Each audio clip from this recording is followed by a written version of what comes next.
Visuals ನೋಡೋಣ. ನೋಡಿ, ಸಿದ್ದರಾಮಯ್ಯ ಅವರಿಗೆ ಎಲ್ಲಾ ಸಂಪುಟದ ಸಹೋದ್ಯೋಗಿಗಳು ಅವರ ಶಾಸಕರೆಲ್ಲ ಬಂದು ಅಭಿನಂದಿಸ್ತಾ ಇದ್ದಾರೆ ಬಿಫೋರ್ ಬಜೆಟ್ ಮಂಡನೆ ಮಾಡೋದಕ್ಕಿಂತ ಪೂರ್ವದಲ್ಲಿ. ಸಹಜವಾಗಿ ಒಂದು ಪ್ರೋಟೋಕಾಲ್ ಇರುತ್ತೆ. ಈ ಕ್ಯಾಬಿನೆಟ್ ಅಲ್ಲಿ ಅನುಮೋದನೆಯನ್ನು ತೆಗೆದುಕೊಂಡ ನಂತರ ನೇರವಾಗಿ ಅವರು ಸದನಕ್ಕೆ ಬರೋದು, ಸದನಕ್ಕೆ ಬಂದ ನಂತರ ಬಜೆಟ್ ಮಂಡನೆ ಮಾಡೋದಕ್ಕೆ ಬೇಕಾದಂತ ಎಲ್ಲ ಸಿದ್ಧತೆಯನ್ನು ಮಾಡಿಕೊಳ್ಳೋದು. ಕೆಲವೇ ಕ್ಷಣಗಳಲ್ಲಿ ಬಜೆಟ್ ಮಂಡನೆ ಆರಂಭ ಆಗುತ್ತೆ. ಈಗಾಗಲೇ ನಾವು ಪ್ಯಾನಲ್ ಅಲ್ಲಿ ಆರಂಭದಿಂದಲೂ ಚರ್ಚೆಯನ್ನ ಮಾಡ್ತಾ ಇರೋದು ಯಾವ್ಯಾವ ಕ್ಷೇತ್ರಕ್ಕೆ ಎಷ್ಟೆಷ್ಟು ದುಡ್ಡು ಕೊಡ್ತಾರೆ, ಏನು ಎತ್ತ ಅಂತ ಹೇಳಿ. ಸೊ ನೀವು ಅಭಿವೃದ್ಧಿ ಬಗ್ಗೆ ಮಾತಾಡ್ತಾ ಇದ್ರಿ. ಒಂದು ವಿಚಾರ ದಯವಿಟ್ಟು ಒಂದು ರಘು ಅವರೇ, ಒಂದು ಸಿಂಪಲ್ ಕ್ವಶನ್ ಕೇಳ್ಬಿಡ್ತೀನಿ. ಈಗ ನೀವು ವೆಬ್ಸೈಟ್ ಅಲ್ಲಿ ಚೆಕ್ ಮಾಡಿ, ನೀವು ವೆಬ್ಸೈಟ್ ಅಲ್ಲಿ ರೈತರೆಲ್ಲ ವೆಬ್ಸೈಟ್ ಅಲ್ಲಿ ಚೆಕ್ ಮಾಡಕ್ ಆಗಲ್ಲ. ಈಗ 3-4 ತಿಂಗಳಿಂದ ಗೃಹಲಕ್ಷ್ಮಿ ದುಡ್ಡು ಬಂದ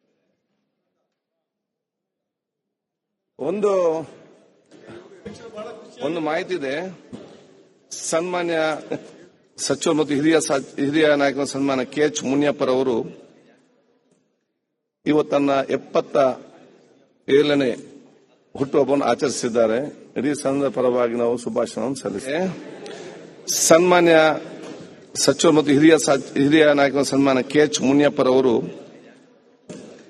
ಇವತ್ತನ್ನ 77ನೇ ಹುಟ್ಟುಹಬ್ಬವನ್ನು ಆಚರಿಸಿದ್ದಾರೆ. ಇಡೀ ಸಂಘದ ಪರವಾಗಿ ನಾವು ಶುಭಾಶಯವನ್ನು ಸಲ್ಲಿಸ್ತೇವೆ.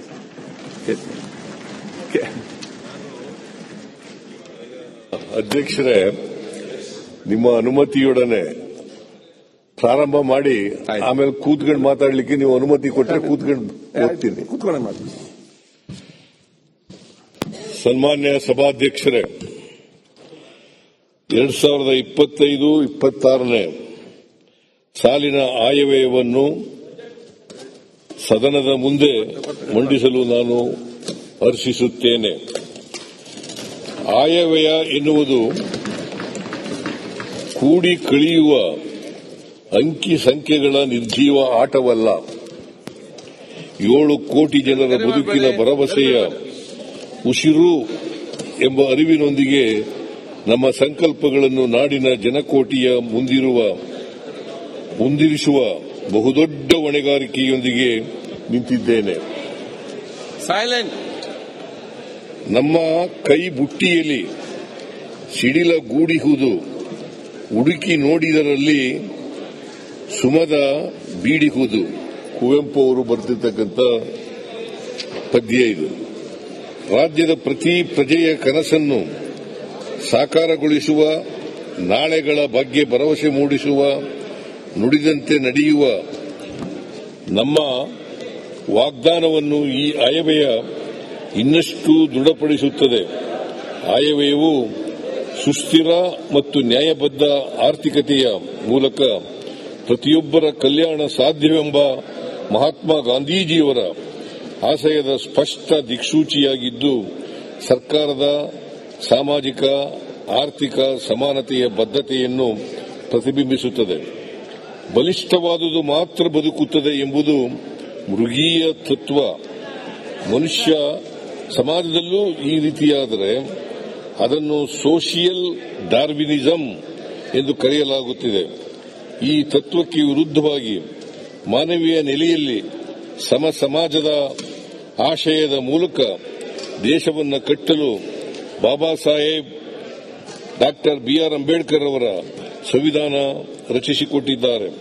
ಸಂವಿಧಾನದ ಹಿಂದೆ ಬುದ್ಧ, ಬಸವಣ್ಣ, ನಾರಾಯಣ ಗುರು ಮುಂತಾದ ದಾರ್ಶನಿಕರ ಕನಸುಗಳಿವೆ.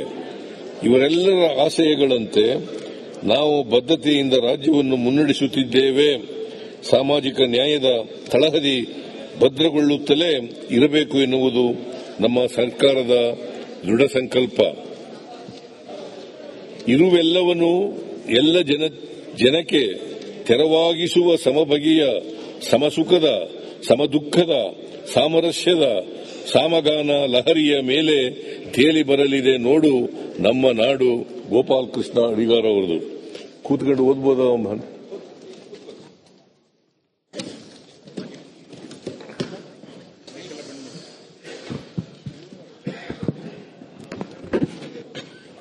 Thank you.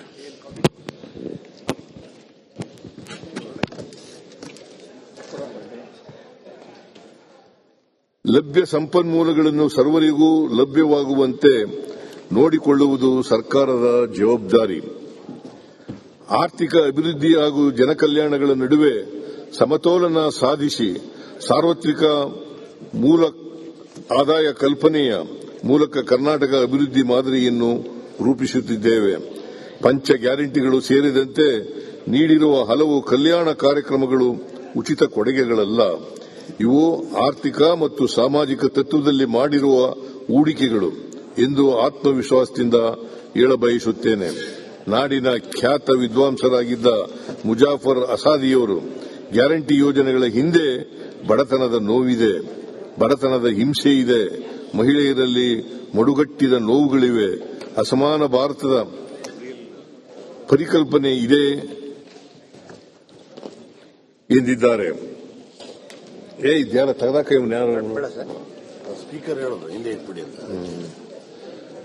ವಿಶ್ವದ ವಿವಿಧ ವೇದಿಕೆಗಳ ಯಾವ ಪ್ರಶ್ನೆಗಳಿಗೆ ಇದು ಹುಡುಕಾಟ ನಡೆಸುತ್ತಿದೆಯೋ ಅವುಗಳಿಗೆ ಕರ್ನಾಟಕ ಸರ್ಕಾರ ಉತ್ತರ ರೂಪದಲ್ಲಿ ತನ್ನ ಕಾರ್ಯಕ್ರಮಗಳನ್ನು ರೂಪಿಸಿ ಅನುಷ್ಠಾನ ಮಾಡುತ್ತಿದೆ. ಜನರಲ್ಲಿ ನೋಡಿಕೊಳ್ಳುವ ಶಕ್ತಿ ಲಭಿಸಲಿ ಎಂಬ ಆಶಯದಿಂದ ಕಲ್ಯಾಣ ಕರ್ನಾಟಕ ಕಾರ್ಯಕ್ರಮಗಳನ್ನು ಜಾರಿಗೊಳಿಸಿದ್ದೇವೆ. ಮಹಿಳಾ ಸಶಕ್ತೀಕರಣದ ಮೂಲಕ ನಾಡನ್ನು ಮುನ್ನಡೆಸುವುದು ಒಂದು ಬಗೆಯಾದರೆ, ಹಸಿರು ಆರ್ಥಿಕತೆಯ ಮೂಲಕ ಪರಿಸರದ ಬಿಕ್ಕಟ್ಟುಗಳಿಗೆ ಉತ್ತರ ಕಂಡುಕೊಳ್ಳಲು ಪ್ರಯತ್ನಿಸಲಾಗುತ್ತಿದೆ. ರಾಜ್ಯವು ಇಂದು ನವೀಕರಿಸಬಹುದಾದ ಇಂಧನ ಕ್ಷೇತ್ರದಲ್ಲಿ ದೇಶದಲ್ಲಿಯೇ ಮುಂಚೂಣಿಯಲ್ಲಿದೆ. ಪರಿಸರಕ್ಕೆ ಹಾನಿಕಾರಕವಲ್ಲದ ಕೈಗಾರಿಕೆಗಳಿಗೆ ಉತ್ತೇಜನ ನೀಡಲಾಗುತ್ತಿದೆ. ಬಳಸಿದ ನೀರನ್ನು ಶುದ್ದೀಕರಿಸಿ ಸಶಕ್ತವಾಗಿ ಮರುಬಳಕೆ ಮಾಡುತ್ತಿರುವ ವಿಧಾನವೂ ಕೂಡ ವಿಶ್ವ ವೇದಿಕೆಗಳಿಂದ ಶ್ಲಾಘನೆಗೆ ಒಳಗಾಗಿದೆ. ರಾಜ್ಯವು ಶಿಕ್ಷಣ ಮತ್ತು ಆರೋಗ್ಯ ಕ್ಷೇತ್ರಕ್ಕೆ ಹೆಚ್ಚಿನ ಪ್ರಾಧಾನ್ಯತೆಯನ್ನು ನೀಡುತ್ತಿದೆ. ನಮ್ಮ ವಸತಿ ಶಾಲೆಗಳಲ್ಲಿ, ವಿದ್ಯಾರ್ಥಿ ನಿಲಯಗಳಲ್ಲಿ ದೇಶದಲ್ಲಿ ಅತಿ ಹೆಚ್ಚು ವಿದ್ಯಾರ್ಥಿಗಳು ಗುಣಮಟ್ಟದ ಶಿಕ್ಷಣ ಮತ್ತು ಆಹಾರವನ್ನು ಪಡೆಯುತ್ತಿದ್ದಾರೆ. ಯುವಜನರನ್ನು ಜಾಗತಿಕ ಮಟ್ಟದ ಕೌಶಲ್ಯವಂತರನ್ನಾಗಿಸಲು ಹಲವು ರೀತಿಯ ಯೋಜನೆಗಳನ್ನು ರೂಪಿಸಿ ಅನುಷ್ಠಾನ ಮಾಡುತ್ತಿದ್ದೇವೆ. ಈ ವರ್ಷದ ಆಯವ್ಯಯದಲ್ಲಿ ಪ್ರಮುಖವಾಗಿ 6 ಅಭಿವೃದ್ಧಿಯ ಆಯಾಮಗಳನ್ನು ಗುರುತಿಸಿ ಕಾರ್ಯಕ್ರಮಗಳನ್ನು ಜಾರಿಗೊಳಿಸಲಾಗುತ್ತಿದೆ.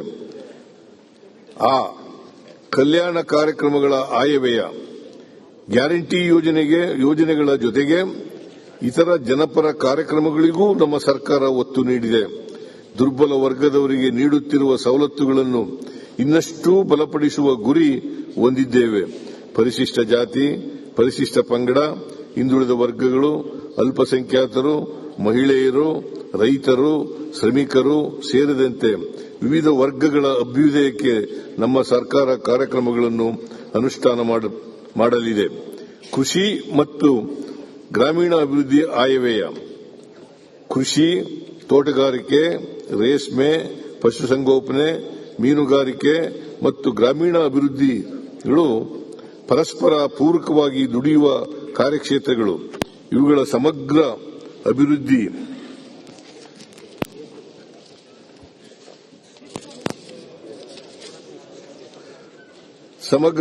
ದೃಷ್ಟಿಯಿಂದ ಸರ್ಕಾರ ಹಲವು ಯೋಜನೆಗಳನ್ನು ರೂಪಿಸುತ್ತಿದೆ.